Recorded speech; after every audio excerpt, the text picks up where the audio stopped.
A Globo vai falir por conta da Netflix com Aprofundo no podcast do Edson.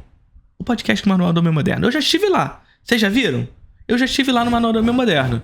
Então vai lá no canal do Edson, vai lá e confere minha participação que tá muito legal, tá bom? Antes de tudo, vamos ver. A Globo vai falir por culpa da Netflix? Não sei. Mas antes, o que eu sei é que lá no Introdução ao Cinema você vai aprender tudo sobre cinema. O curso mais charmoso do Brasil. Ao assinar, você tem 1 ano de acesso à plataforma com todas as aulas lá já disponíveis. Nesse momento, em fevereiro, tem 23 aulas lá pra vocês. Que aulas que tem lá? Contra-interpretação, obra de arte na era da sua reprodutibilidade técnica, cinema clássico, cinema moderno, cinema pós-moderno, cinema e a reprodução capitalista do espaço, código Reis, neorrealismo italiano, expressionismo alemão, cinema e pós-verdade, tem tudo lá e você ainda não faz parte. Tá esperando o quê? Mas Felipe, só tem isso lá? Claro que não. Além dessas aulas, você tem 2 aulas novas todos os meses. E quer saber mais? Mês que vem tem aula sobre pets ou de cinema novo. Olha que lindo. Tá esperando o quê? Link na descrição do vídeo. Me diz aí então, a Globo vai falir por conta da Netflix? Lucas, tem uma parada que a gente tá vivendo nesse momento e que eu queria entender com você como é que você vê isso, assim. Você que trabalha muito com cultura pop brasileira, fala muito sobre produções de audiovisual brasileiro. Eita. Nos anos 90 e nos anos 2000, a principal... Até os anos 90 e até os anos 2000, a maior concorrente da Globo, se a gente fosse parar pra ver, era o SBT, era a Record. Então, o audiovisual brasileiro, ele meio que rodava entre ele mesmo. Com a chegada da banda larga, e com os canais de TV a cabo, a gente começou a ter produções internacionais chegando, as séries de TV, gringas, os canais gringos. E hoje em dia, o que eu sinto é que a Globo, o maior concorrente da Globo, deixou de ser o SBT, deixou de ser a Record e virou a Netflix. Como é que você vê a paridade desse conflito das produções nacionais com as produções internacionais?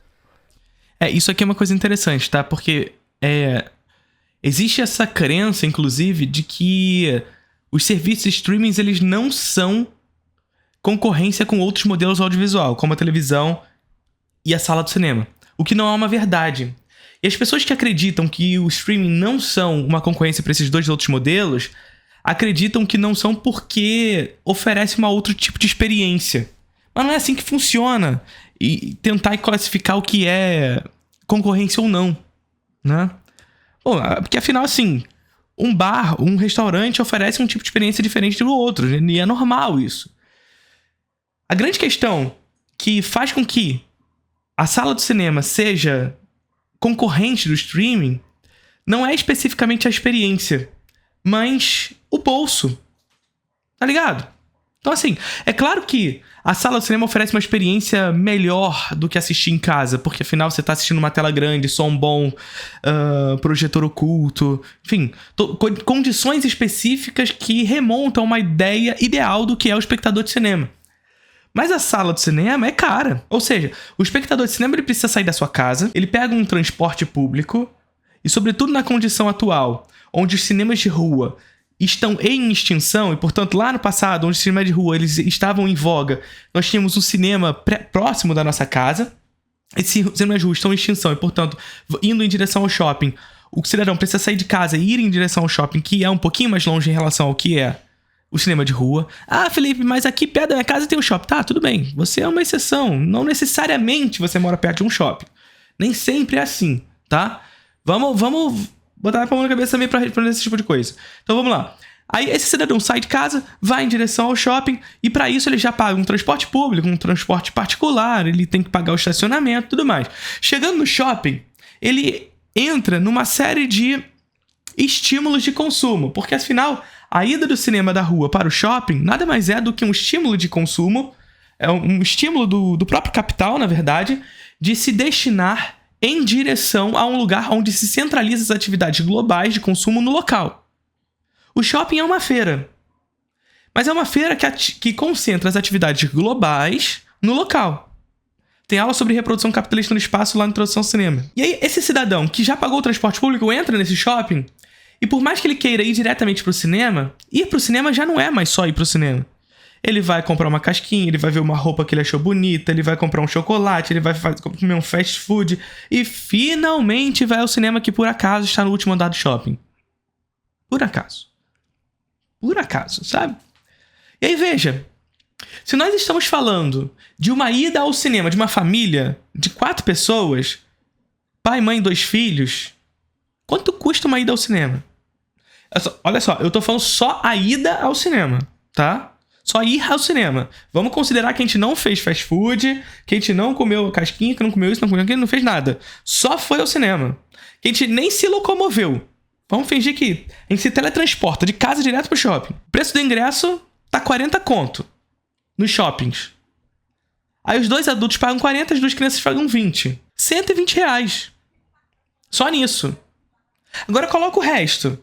Transporte, estacionamento, e aí gasolina, a roupa, o fast food. Cara, uma ida pro shopping custa 300 conto. Pra uma família de 4 pessoas. Custa 300 conto. 300 contos é o valor que tu paga em todos os serviços de streaming. Você paga todos os serviços de streaming e você paga 300 reais. E aqui, quando eu digo isso, eu não tô falando que o serviço de streaming é barato. Mas o serviço de streaming, com os mesmos 300 reais que você paga pra ir pra uma saída no cinema, você compra todos os serviços de streaming naquele mês e assiste quantos filmes você quiser ali. A lógica, é claro que assiste quantos filmes você quiser, não significa qual filme você quiser. A gente já conversou aqui, inclusive, que o capitalismo não é o meio eficaz de preservação da memória. Por quê? Porque atende aos interesses do lucro. Logo, se não há interesse por determinados produtos, esses produtos não estarão disponíveis pra gente. Então, assim, você assiste quantos filmes você quiser, quantos produtos você quiser, mas condicionado por uma escolha específica que não parte de você especificamente. Tá? Mas você assiste quantos você quiser, naquele período de tempo. Então, assim, há concorrência entre o streaming, televisão e a sala de cinema? Há. Existe uma experiência diferente entre eles? Sim. Só que a escolha do consumidor sobre determinado produto não é condicionado somente pela experiência. A experiência, claro, vai ser um fator. Mas também o quanto há a capacidade financeira de comprar aquela experiência. E se aquele cidadão não tem condição de pagar 100, 200, 300 conto por uma saída no cinema, ele não vai comprar. Cara, as produções nacionais, eu acho que é uma paixão que precisa ainda ser descoberta pelo brasileiro, sabe? Porque se a gente for pegar a história do cinema nacional, é uma história conturbada, cara, sabe? Eu acho que não tem como a gente comparar com Hollywood, porque seria uma comparação muito injusta. Assim, isso é uma questão muito importante. Muita gente já me fez esse tipo de pergunta. Mas Hollywood investe tanto no cinema e a gente não. Tá, mas o tipo de comparação não se confere. A gente não pode comparar a produção nacional com a produção norte-americana. E sim, a produção nacional ela é conturbada. Agora, quando ele diz pra gente que a gente precisa conhecer o cinema brasileiro, isso não significa que a gente já não conheceu em algum momento da nossa história. O cinema brasileiro já foi muito assistido. E o processo de esquecimento da nossa memória, e portanto da história do nosso cinema, passa por um processo ideológico que vem do estrangeiro, sobretudo. E das forças produtivas nacionais, no que tange, sobretudo, ao mercado exibidor. Que, quando o cinema sai da rua e vai em direção ao shopping, e se concentra, portanto, em grupos de exibidores que se pautam especificamente num lugar onde o consumo global atua no local, a lógica do cinema como mercadoria fica ainda mais aprofundada. Veja, eu não estou falando que quando o cinema era de rua, não era uma mercadoria o cinema. Mas quando vai ao shopping, isso se extrema ainda mais. Não à toa, inclusive, que o cinema muda quando o cinema vai aos shoppings. Os filmes mudam, porque eles precisam atuar e atender a um novo tipo de consumidor, que ele mesmo criou. Porque consumidor é criado. Demandas são construídas para o cinema. Percebe? E quando o cinema vai ao shopping, portanto, e necessita atender uma nova demanda, somado a uma perspectiva onde as forças estrangeiras ideológicas destroem o cinema nacional e, portanto, sua história, dizendo que o cinema brasileiro é uma porcaria porque só tem putaria, cinema pornô chanchada, só tem favela e filme para sociólogo, cinema novo, só tem piada de mau gosto, piada pastelão, comédia pastelão, chanchada, ou seja, nossa história é destruída nesse debate ideológico que vem de estrangeiro, pra quê? Pra abocanhar toda a nossa demanda por cinema, que vinha em crescente, não é à toa. Então, assim, é claro que, como o nosso querido disse aqui pra gente, o aprofundista pra gente, é preciso fazer com que o nosso cinema seja conhecido. Mas isso não significa dizer que o nosso cinema já não foi conhecido alguma vez na história. É preciso fazer que o nosso cinema seja conhecido novamente. E é possível fazer isso porque, mais uma vez, a história nos prova que isso foi possível. Com tudo isso que tá acontecendo. Porque Hollywood tem uma história gigantesca, com um mercado gigantesco, tem a língua, né? Então, eu acho que no Brasil, a gente tem muito uma ideia predominante de que, tipo assim, só tem comédia pastelão, sabe? Ou só tem filme com violência, entende? Porque são filmes que eles começaram a retratar o Brasil como ele era, né? Porque o que acontece? A gente teve uma produção de filmes ali nos anos 50, né? Que começou foi até os anos 60 com a ditadura militar. E quando entrou a ditadura militar, a gente teve umas produções muito mais rígidas, né? Por conta da censura. A gente teve a criação da Embrafilme, que foi uma estatal, né? Para produzir filmes brasileiros. Só que era uma estatal de um governo ditatorial, né? Então, o que ela quer? Ela quer filmes que entretenham o público e que não falem mal do Brasil, né, cara? Então, a gente não vai mostrar a pobreza, a gente não vai fazer críticas sociais muito grandes, né? Então... Existem algumas contradições aqui nessa questão. Primeiro que assim, essa virada do cinema da década de 50 para a década de 60 é a virada justamente do cinema pro cinema novo, né? E o cinema novo, ele se inicia antes mesmo da ditadura militar, promovendo um cinema que parte do princípio da estética da fome. Portanto, um princípio onde a estética do cinema nacional deve abarcar a fome brasileira. E, portanto, a violência. A violência como expressão final da fome. Sabe? E aí, veja, quando chega a ditadura militar, evidentemente, esse tipo de discurso de esquerda começa a ser podado. Entretanto, todavia, esses primeiros anos de ditadura antes do AI-5 são anos onde a censura ainda é mais branda. Não significa que não havia censura. Não significa que os filmes brasileiros não fossem censurados. O Glauber Rocha faria o seu manifesto Estética da Fome em 65, inclusive, depois do golpe. E ele vai fazer um manifesto fora do Brasil, inclusive. E dentro daquele contexto, o Brasil estava produzindo filmes que estavam sendo produzidos antes da ditadura e que seriam lançados somente posteriormente. E, portanto, caíram também na malha da censura. Filmes como O Desafio, do Paulo César Saraceni, A Grande Cidade, do Carlos Diegues. Tá ligado? Então são filmes que estavam sob o contexto anterior à ditadura militar, mas que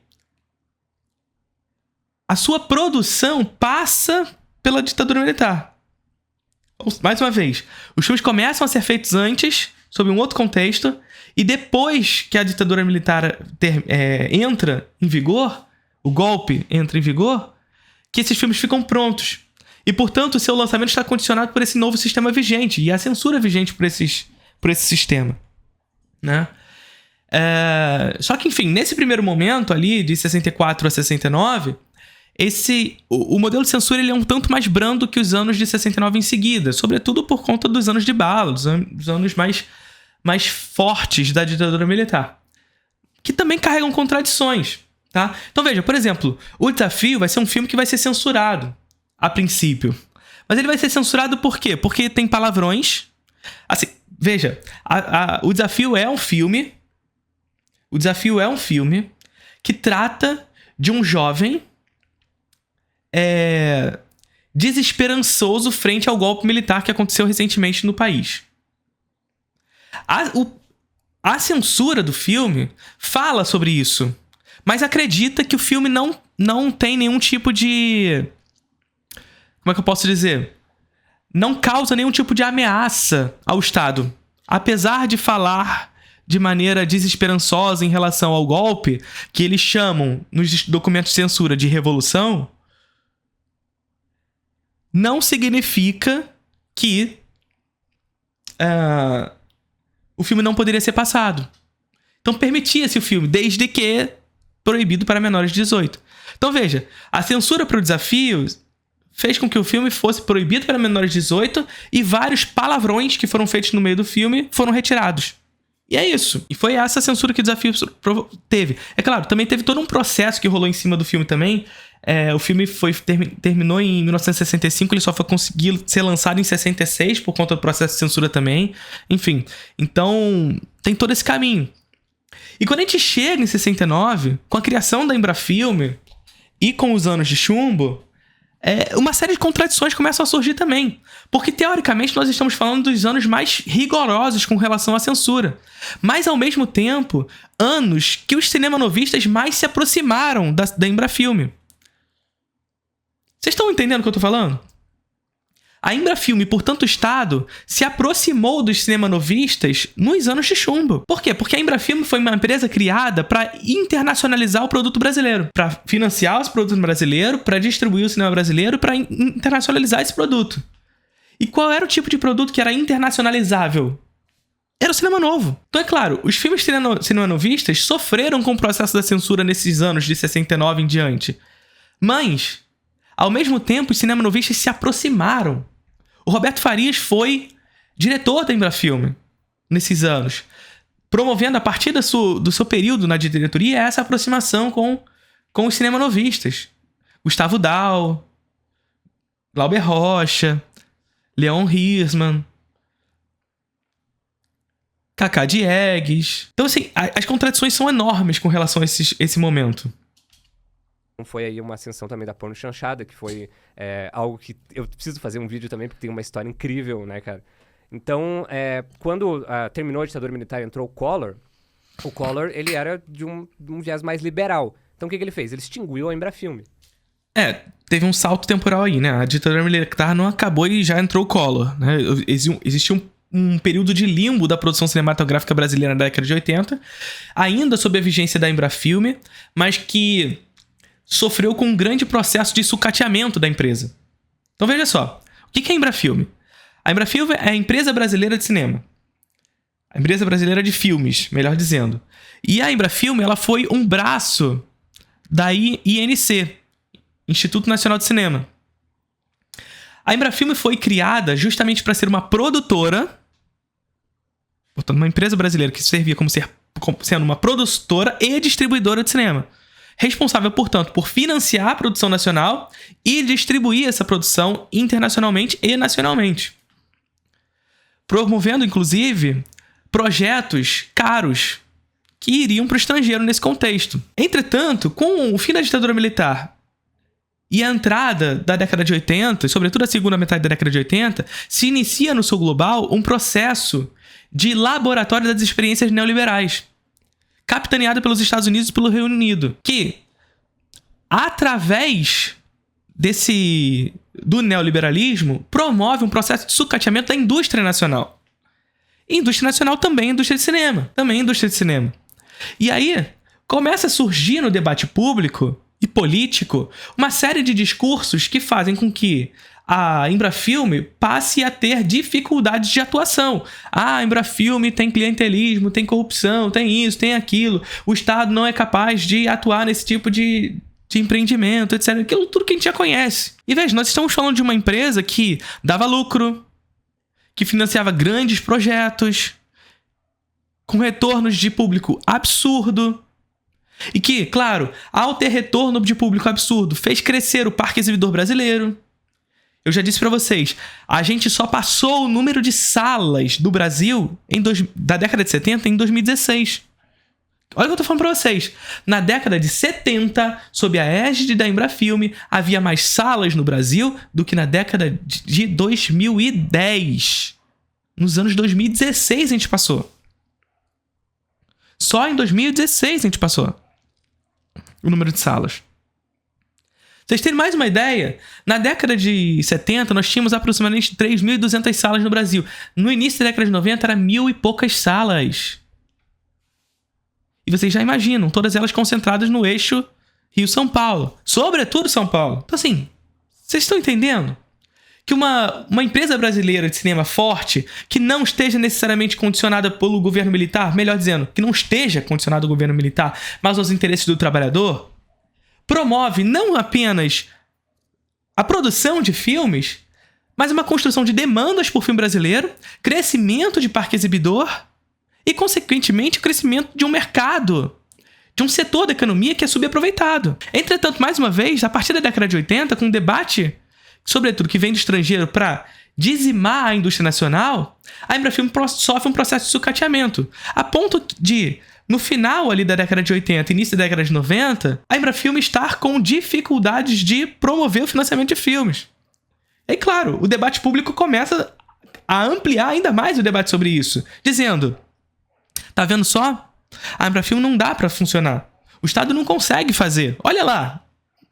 Tá aos frangalhos. É claro, sofreu um processo de sucateamento de uma década. Esperava o quê? Mas esse é o processo da privatização. É sucatear o espaço público para poder provocar a privatização com o argumento de que é necessário fazê-la na medida que o Estado não é capaz de fazer. Na medida que o Estado não é capaz de investir. E aí o governo Collor, sem consultar o setor popular e, portanto, os setores interessados pelo cinema, extingue a Embrafilme na década de 90, no início da década de 90, a partir do projeto do PND dele, o Programa Nacional de Desestatização. Portanto, extingue a Embrafilme. E aí, quando o Collor extingue a Embrafilme, o processo de entrada no mercado estrangeiro, que vinha já acontecendo na década de 80 de maneira forte, se amplifica. Afinal, o cinema brasileiro, que na década de 70 e 80 construiu o público para cinema, construiu esse público estava ali presente, um público que demandava para o cinema brasileiro, mas que a produção nacional, a indústria nacional não tinha como mais ofertar a demanda que pedia por ele. Ou seja, havia demanda, mas não havia oferta, porque a indústria foi excluída, foi extinta. Percebe?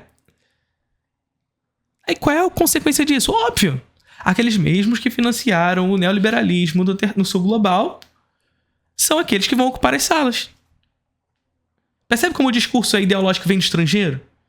Legitimado pelo mercado exibidor brasileiro, que sofre com o lobby desse mercado estrangeiro. Que era o principal braço do cinema brasileiro e ainda era um braço que era difícil de se agarrar, né? Uhum. Então, cara, a gente teve, depois que o Collor saiu, teve todo o impeachment e tal, tudo mais, a partir do Fernando Henrique, a gente teve leis de incentivo melhores no cinema brasileiro, né? Então, se a gente for pensar, cara, o Fernando Henrique entrou em 94, foi aí que começou realmente a indústria brasileira do cinema a locomover um pouco, né, cara? Então é muito recente. Assim, começa no governo Fernando Henrique Cardoso o discurso para a construção da lei do audiovisual e da Ancine, né? Mas, assim, é muito pouco e é muito mais precário do que foi a Embrafilme. Aliás, no governo Lula, se iniciou uma série de debates, no primeiro governo Lula, se iniciou uma série de debates para discutir a necessidade da volta da Embrafilme. E foi votado que não. Que a Embrafilme não deveria voltar. O que eu acho ruim. Até porque eu acredito que a existência da Embrafilme não pressupõe a exclusão da Ancine. Porque a Embrafilme, ela funciona como uma produtora. Ela funcionava como uma produtora e distribuidora. Coisa que a Ancine não é. A Ancine é uma reguladora. E, portanto, uma agência neoliberal mesmo. Ela regula o mercado audiovisual brasileiro. Existe um processo de financiamento a partir dos editais, mas ela regula esse processo, destinando, portanto, ao mercado privado a distribuição e a produção. Vem o mercado privado, pega os recursos e realiza os filmes. E distribui com os recursos retirados da Ancine e de todo o Fundo Setorial Audiovisual. O que é o Fundo Setorial Audiovisual? O Fundo Setorial Audiovisual é um fundo de recolhimento da Condecine, certo? A Condecine é um tributo o qual toda a atividade audiovisual que atua no Brasil, tanto brasileira como estrangeira, deve pagar para alimentar o Fundo Setorial Audiovisual. E o Fundo Setorial Audiovisual, de maneira direta, financia a produção nacional. menos o streaming, porque não é regulamentado. E aí a Ancine, como uma agência reguladora, ela lança os editais e o mercado privado vem para pegar esses editais e realizar os seus filmes. A Embrafilme, ela não necessariamente seria excludente à Ancine. Porque, mais uma vez, a Embrafilme funciona como uma produtora e distribuidora. Uma financiadora direta. É o Estado financiando. E, portanto, o Estado financiando de acordo com seus interesses. Com os interesses populares. Não necessariamente passando pela mão do mercado privado. Necessariamente. Então, são duas coisas que não se excluem necessariamente.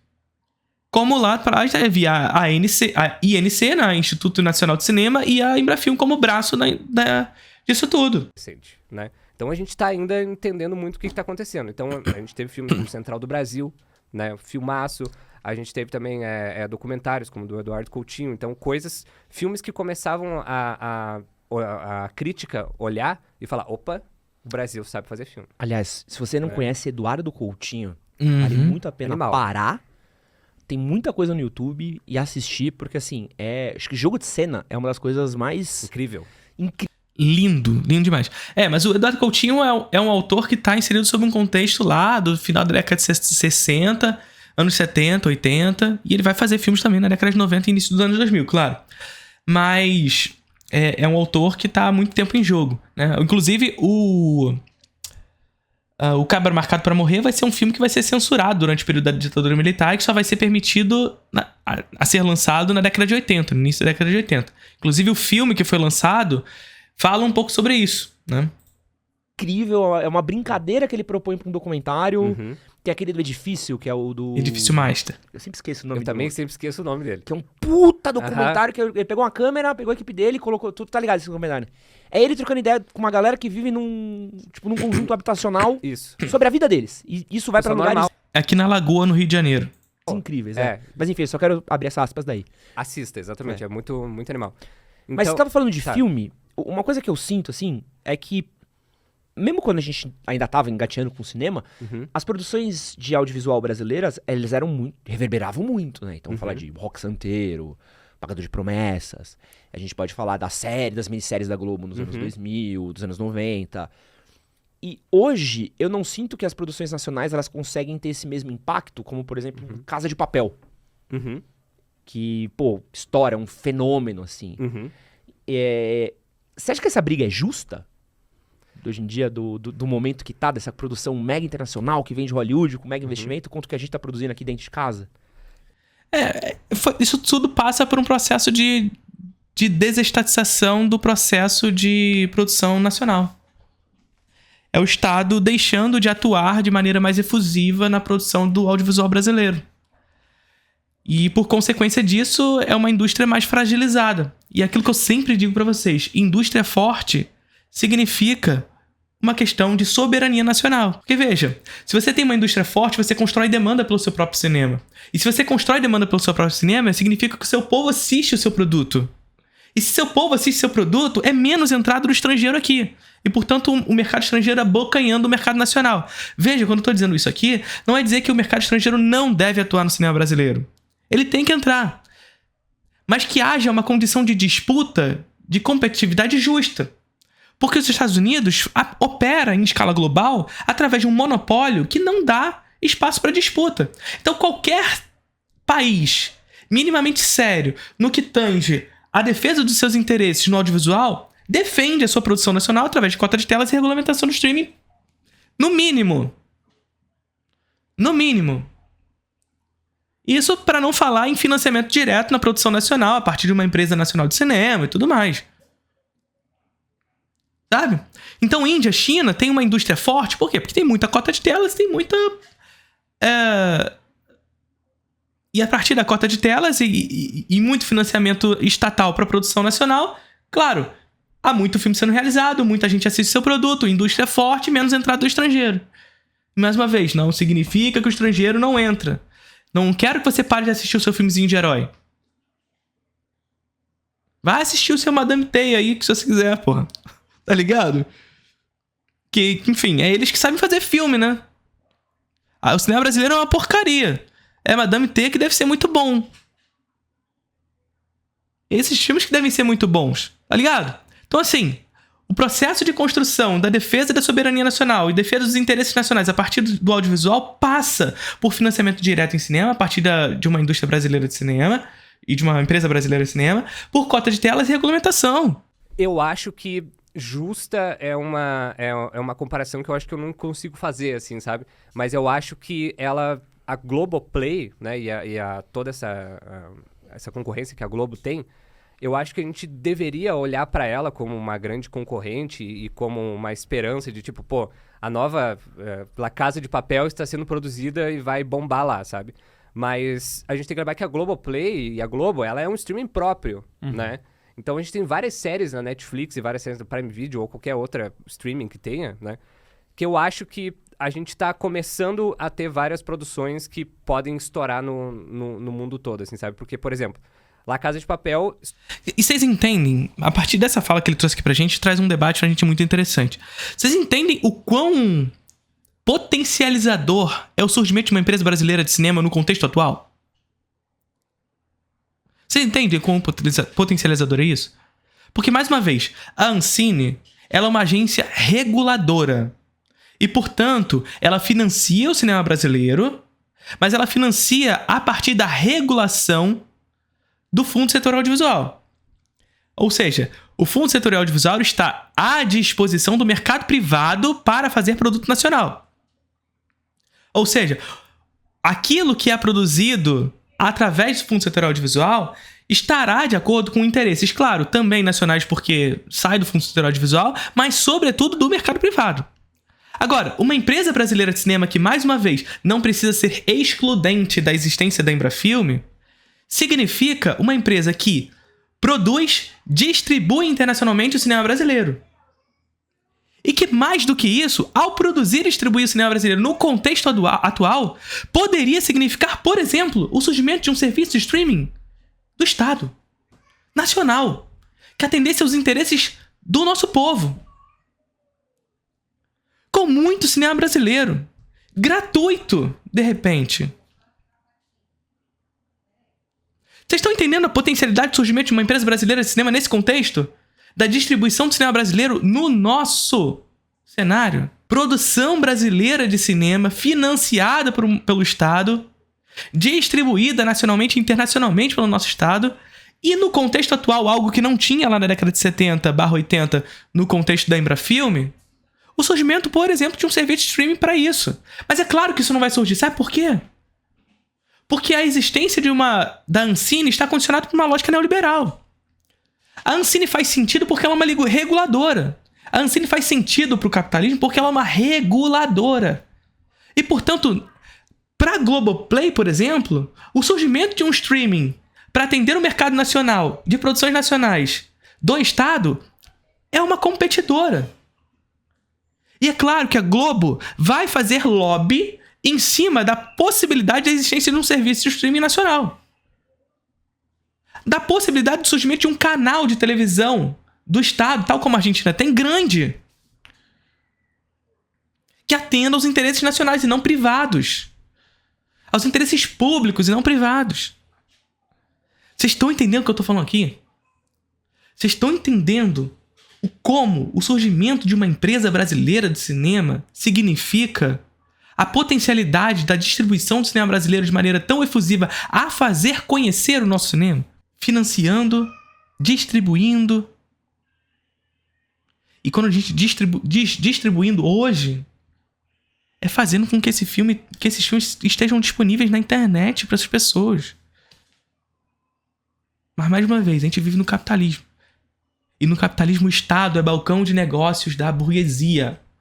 E, portanto, é evidente que a Globo tem forças para atuar num lobby a impedir esse tipo de acontecimento. É claro que não interessa à Globo o surgimento de uma nova Embrafilme. Não interessa.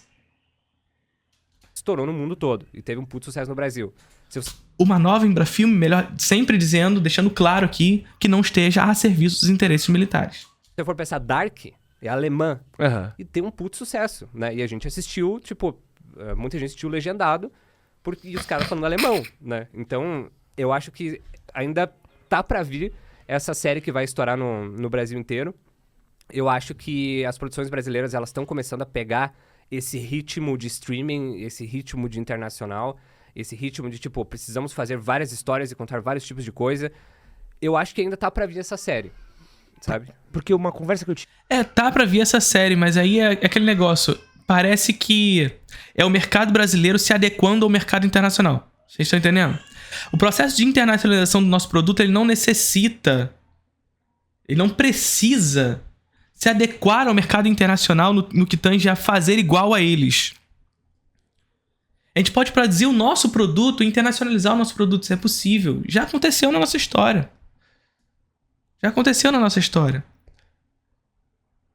Nossos filmes, eles eram frequentemente presentes nos principais festivais do mundo. E o surgimento de uma empresa brasileira de cinema que atue dessa forma, que não necessariamente atue como reguladora, ajuda nesse sentido. Só que, mais uma vez, o Estado no capitalismo é balcão de negócio da burguesia. É difícil a gente pensar nisso. Tive pro professor Felipe Leão, quando ele esteve aqui, Oi, um pouco sobre esse quesito de cota de tela, né? Sim. Porque é uma parada que... Eu falo isso de ser injusto, entre aspas, porque você entra, às vezes, num catálogo da Netflix, cara, você sofre pra achar a produção nacional, às vezes. Sim. Uhum. Agora você acha uma coisa ou outra, pô, contrataram o Leandro Hassum, tem uma ou outra produção brasileira que são canceladas, que nem foi Cidade Invisível, foi cancelado. E eu sinto, parece que a gente virou uma chave, né? Porque quando a gente tava até os anos 2000, a gente tinha muito acesso a coisa nacional. Sim. E a coisa... Você que não viveu esse tempo daí, mas quem é um pouquinho mais velho lembra, poxa, uma época que lá em casa quantos canais você tinha? Eu tinha 5. Era Cultura, SBT, Record, Globo e Band. E era isso. O que tinha de produção, pô, eu lembro que eu assistia MacGyver, era a coisa mais diferente. Eu fui ter TV a cabo, sei lá, com 12, 13 anos de idade. Sabe, eu também por aí. Tipo... E aí você não tinha acesso a coisa gringa. O que vem de gringo ainda era muito pingadinho, assim, era muito solto. E eu lembro que quando veio a TV a cabo, pô, pra mim foi como se tivesse aberto um portal. Falando assim, meu Deus, tem tudo isso pra assistir que eu nunca... Desenho, né? Pra Cara, frente, tem canal, pra trás. Imagina qual que foi a tua reação quando você descobriu que tinha um canal que só passava desenho o dia inteiro. Não, loucura. Meu Deus, né? Não, loucura. Sabe? Não, pô, tinha um que eu gostava, que chamava USA Channel, virou Universal Channel depois, que eles tinham um bloco de sábado que era só de terror e ficção científica. Então eles E aí, só pra fazer um parênteses aqui, que ele tá falando da questão da cota de telas, ele até me citou, vai lá conferir minha participação no MHM, tá maravilhosa, tá muito legal. Veja, o processo de construção da cota de telas no Brasil, ela não é somente a cota de telas na sala de cinema, mas também na TV paga, né? Então a gente teve aqui no Brasil a lei do SEAC, que obrigou com que a TV paga brasileira produzisse 3% de produto nacional no seu catálogo, na sua programação, melhor dizendo. O catálogo é streaming. Né? Então veja, a lei do SEAC, que é a lei de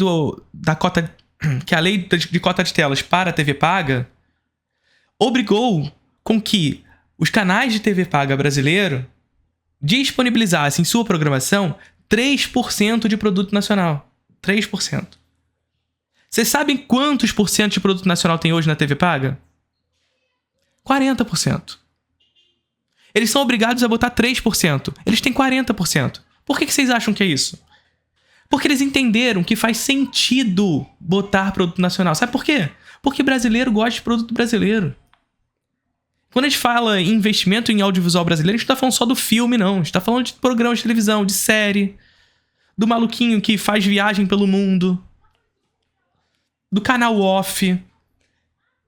Tá entendendo?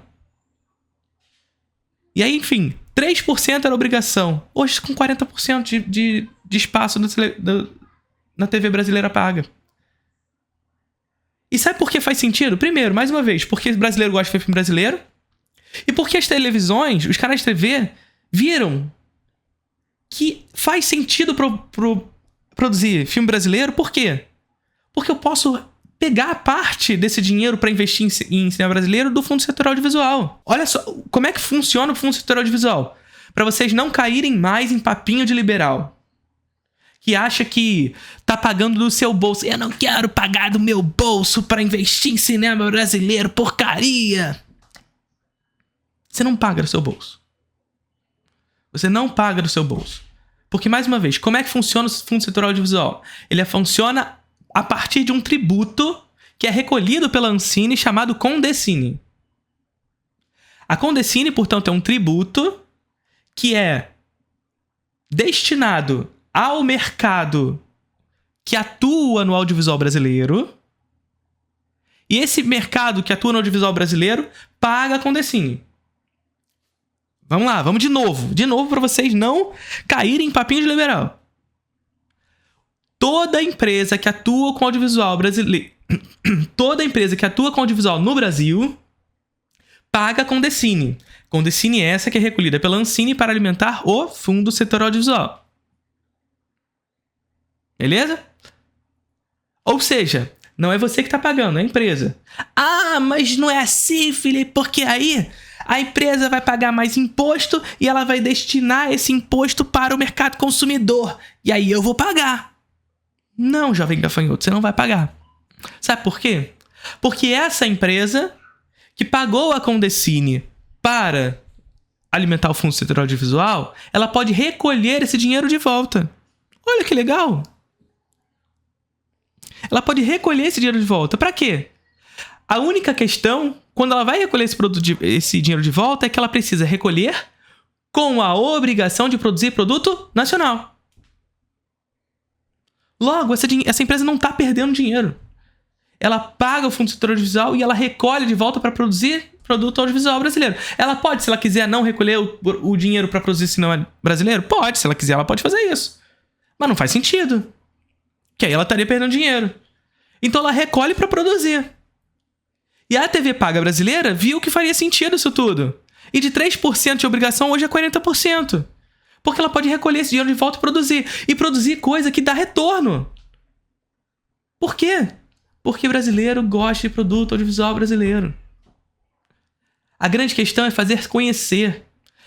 Grande questão é fazer com que o nosso cinema não entre em uma disputa desigual com o mercado internacional, sobretudo de Hollywood. Essa é a grande questão. Começávamos os dias com um filme de monstro do Universal, então tinha Guerra dos Mundos, Frankenstein, Novo de Frankenstein, Lobisomem, eu vi tudo isso. Na TV a cabo. Aí depois tinha Além da Imaginação, Galeria do Terror, Sliders. Aí tinha um filme de ficção que passava também, se passava um filme diferente, passava tipo uma mosca e tal. Pô, eu que sou nerdola, pra mim era tipo, uau, tipo, isso nunca passaria na Globo, tudo junto, sabe? Mas eu vejo que hoje a geração, ela cresce muito longe dessa coisa da produção nacional. Então, quando eu pergunto meio disso, assim, se a gente tá tendo um afastamento nosso do que é produto nacional por causa do streaming. Cara, eu acho que eu gosto muito, né? Eu acho que vale a gente pensar também, tipo, em nerdolas de cinema, como acho que vocês somos, assim, de, tipo, ir atrás das coisas, saber quem são os diretores e tal e tudo mais. Cara, eu acho que tem muita coisa boa brasileira sendo produzida, muita coisa mesmo. Eu acho que, por conta... Então, a questão é essa. A questão é que não basta a gente esperar com que haja o nerdola, como o Aprofunde-se aqui pra gente, que vai atrás da coisa. Porque, assim, a grande questão é essa. Pra ir atrás da coisa, há de se ter um conhecimento prévio sobre a coisa. Porque eu vou atrás de quê se eu não conheço? Vocês estão entendendo? Se você não tem a mínima ideia da existência de determinada coisa, como você vai atrás dela? É aquilo que eu sempre digo pra vocês. É aquilo que eu sempre digo pra vocês. A existência de determinada coisa na internet, ou seja, onde for, não pressupõe o conhecimento sobre a coisa. E para fazer conhecer a coisa, é necessário que haja um debate público, político, para fazer conhecer a coisa. E esse debate passa por cota de tela, por financiamento direto, por regulamentação de streaming. Por quê? Porque esse é o debate para fazer ganhar espaço o cinema nacional. E ganhando espaço o cinema nacional significa mais produção nacional sendo realizada. Mais produção nacional sendo realizada significa mais emprego sendo criado. Mais emprego sendo criado significa economia girando.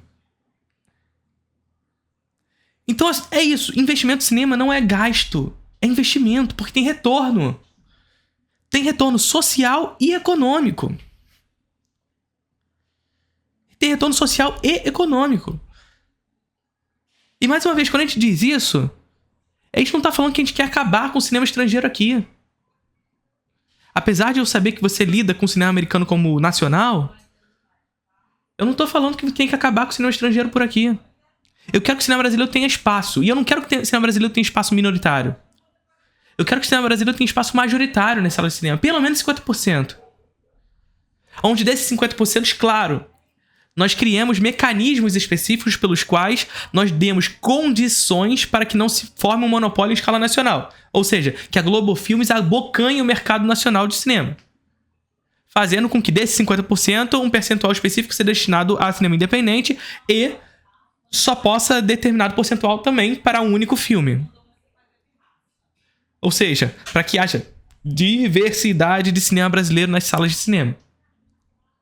Ao passo que esses outros 50% é mercado estrangeiro. Vai lá assistir o seu Madame Teia de boa.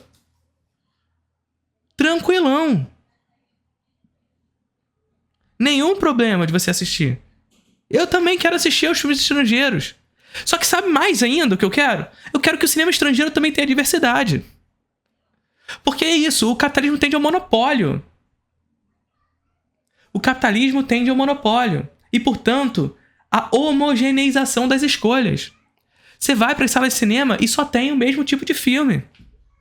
Essas são as escolhas do capitalismo que eles fingem. Eles acham que a gente tem que acreditar nisso. Que o capitalismo nos dá livre escolha. Sabe qual é a livre escolha? É a livre escolha do estúdio, do mercado exibidor, de exibir o que ele quer exibir. Só que o que ele quer exibir é aquilo que pode ter a propensão de lucro. Por quê? Porque o mercado internacional monopolista tem dinheiro para criar demanda. Então, se o mercado estrangeiro tem dinheiro para construir demanda, ele vai abocanhar o mercado exibidor todo. E aí vem o Aquaman 2 lá de fora, que não tinha demanda no mercado nacional, e fala assim, olha só, mercado exibidor brasileiro, tira tudo que tá nas salas de cinema porque eu vou entrar agora. E foda-se. Por quê? Porque o capitalismo tem um monopólio. E o mercado monopolizado tem mais poder de barganha frente às indústrias nacionais. Então o que a gente precisa fazer? É minimizar o poder do monopólio estrangeiro. Fazer, portanto, com que o cinema nacional ocupe essas salas de cinema para ter a propensão a partir de oferta da construção de demanda. E, no mercado estrangeiro, nos outros 50% destinados ao mercado estrangeiro, criar também mecanismos para que haja diversidade nessas salas. Como, Felipe? Como? Fazendo com que haja um percentual, por exemplo, um percentual máximo para que um único filme possa ocupar as salas. Para que não chegue Vingadores aqui e ocupe 90% das salas de cinema brasileiro. Então ele tem que ocupar, sei lá, 30% das salas é o que pode Vingadores ocupar. Ou, sei lá, 50% das 50% das vagas disponíveis para mercado estrangeiro. Entendeu? E aí, claro, os outros filmes, o outro espaço ganha em diversidade. Porque Vingadores não vai abocanhar tudo. E o espectador tem poder de escolha, de fato. Minimamente poder de escolha. Dentre aquilo que escolheram exibir também. Continua sendo a mesma história, né? Nesse sentido. Saca? De o cinema só ter se desenvolvido com passos muito... No caso das cidades pequenas, com apenas 4, 5 cidades, precisam muito disso. Para além disso, Marks of Puppets. Quando a gente fala de um financiamento no cinema nacional e criação de espaço para cinema nacional, mais uma vez, a roda gira. Porque, veja, você dá espaço para cinema nacional, e se há espaço para cinema nacional com a propensão de diversidade, significa que o cinema nacional precisa produzir mais. Mas vai ter mais dinheiro para produzir mais. Mais dinheiro para produzir mais significa mais emprego para as pessoas nesse setor. Mais emprego para essas pessoas, mais filmes para serem produzidos. Mais filmes para produzidos, mais demanda por sala de cinema. E, portanto, mais demanda por sala de cinema, crescimento do parque exibidor brasileiro. Então, o parque exibidor brasileiro, que hoje concentra pouco mais de 3.500 salas, cresce com uma cota de telas forte. Com o crescimento da indústria do cinema brasileiro. Tá ligado? Pequenos, como essa história que eu te contei, né, dos anos 90 e tal, eu acho que ainda tem um receio do brasileiro de assistir alguma coisa, uma produção nacional, sabe? Porque tem todo um estereótipo de vai ser ruim, vai ser uma comédia pastelão, vai ter orçamento baixo, vai falar sempre dos mesmos assuntos. E não é verdade, sabe? Eu acho que a gente tá cada vez mais diversificando as coisas, né? A gente tá cada vez mais fazendo produções melhores. E eu acho que tá pra vir ainda, eu dou uma previsão aqui agora, tá? Guardem esse corte, tá? Eu acho que em menos de 3 ou 4 anos vai ter alguma série ou vai ter alguma produção nacional que vai ganhar o mundo. Eu tenho certeza absoluta. Cara, Assim, isso é uma coisa que ele trouxe pra gente, e eu sempre digo pra vocês também. O nosso cinema sofre constantemente com esse processo da ideologia estrangeira. Veja. Ou seja, a nossa história é difamada em razão do interesse de estrangeiros em ocupar as nossas salas de cinema. Já disse e vou repetir. O cinema brasileiro é uma porcaria porque só tem putaria, pornô chanchada, só tem cinema pra sociólogo, violência e favela, cinema novo, comédia pastelão, chanchado e tudo mais. Ou seja, pra destruir a indústria do cinema brasileiro, a nossa história é destruída. Percebe? Qual é a questão aqui? E aí, olha só o que ele diz pra gente. tá? Eu acho que em menos... Né? A gente tá cada vez mais fazendo produções melhores. E eu acho que tá pra vir ainda, eu dou... Quando ele diz... Isso que ele disse pra gente agora aqui, ele tá falando o seguinte... foi até antes, na verdade, ele disse pra gente que nosso cinema ele tá se diversificando, tá melhorando sua capacidade técnica e tudo mais. Se eu não me engano, o Carlos Diegues, o Cacá Diegues, tem uma fala lá desde a década de 60, que na verdade ele fala na década de 90, mas que passa sobre todo o período da década de 60 em diante, que ele fala pra gente o seguinte... falavam que o nosso cinema não tinha um som bom. Não, ao contrário.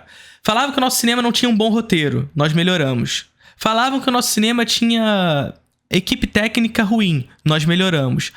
Falava que nosso cinema tinha atuações caricatas. Nós melhoramos. Falam que o nosso cinema tem um som ruim. Nós melhoramos. Hoje falam tal coisa. O que esperam do nosso cinema? Porque, na verdade, o processo é encontrar o problema. Porque o problema não é os meios do cinema brasileiro. O problema é o cinema brasileiro. O problema é o Brasil ter uma indústria forte. Porque indústria forte significa não entrada no mercado estrangeiro. Tá ligado?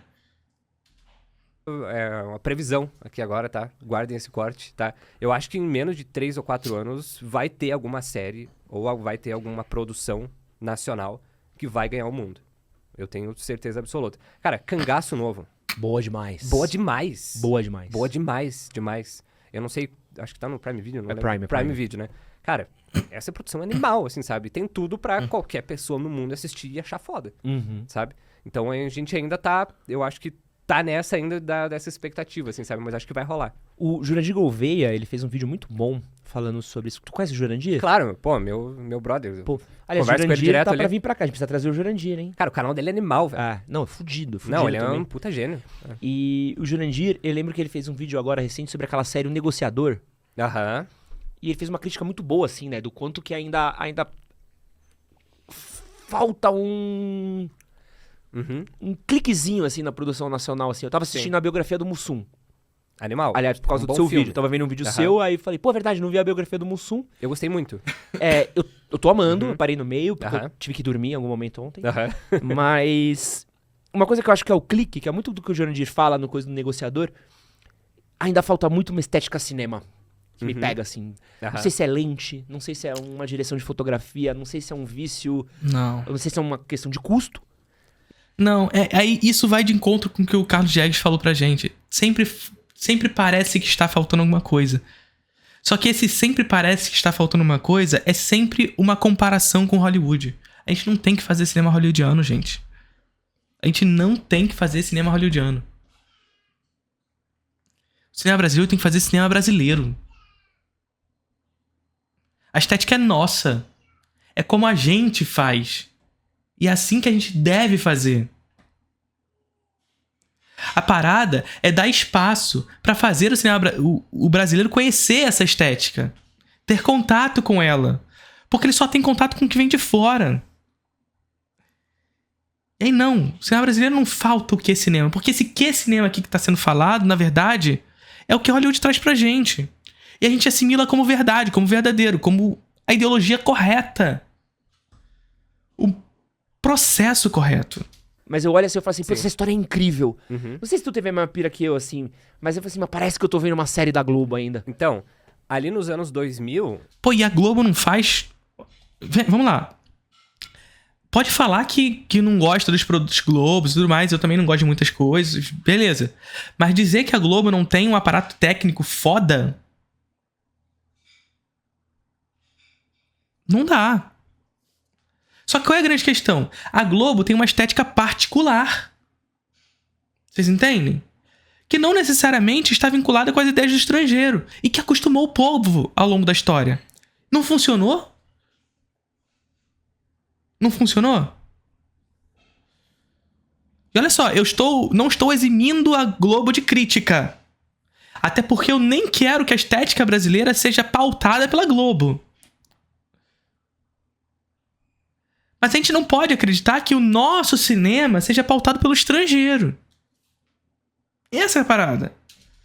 o que começou a dar um novo ar pro cinema nacional? Que a gente viu Cidade de Deus, a gente viu Carandiru, a gente viu os normais do filme. Tropa de Elite, porra. Tropa de Elite. Global Filmes, cara.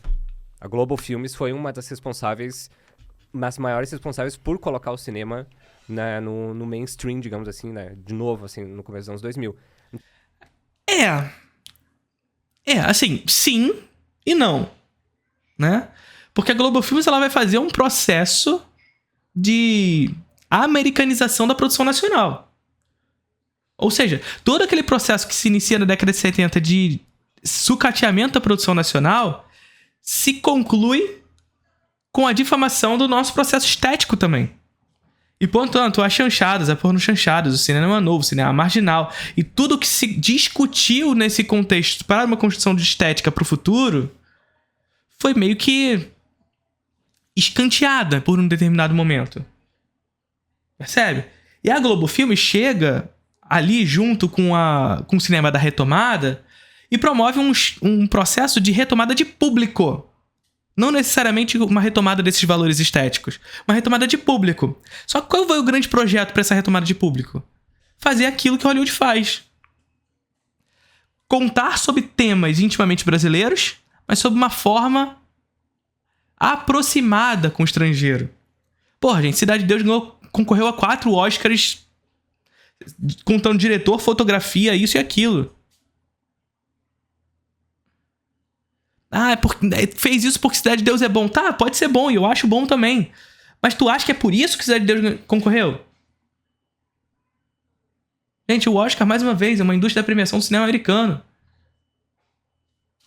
Então ainda essa estética, ela ainda é muito usada, sabe? Ela ainda tá muito na cabeça das pessoas, assim, sabe? Só que se você for ver, por exemplo, Bacurau. Bacurau tem cara de filme Sim. com isso que você tá dizendo, entendeu? Então, porque- Mas é um filme que não pegou, entendeu? Porque é uma coisa Né? que eu... Por quê? Porque Bacurau é bastante americanizado. Bastante hollywoodizado. Digamos assim. Também, né? Veja assim, por exemplo, você vê Bacurau, Tropa de Elite, Não estou falando que Bacurau é ruim, tá? Eu gosto de Bacurau. Cidade de Deus. Uhum. Tu vê filmes que tem cara de filme. Mano, Bingo, Rei das Manhãs. Bingo? Você tá maluco? Mais um filme mais americanizado. É aqui que tá a grande questão. A noção do que é cinema pra eles aqui está vinculada a um tipo de comparação com o cinema dos Estados Unidos. E aí, veja, Bingo é cinema. Bandido Olhos Vermelha, não. Cidade de Deus é cinema. Deus Diabo na Terra do Sol, não. Central do Brasil é cinema. Mas um filme do Leandro Hassum, não.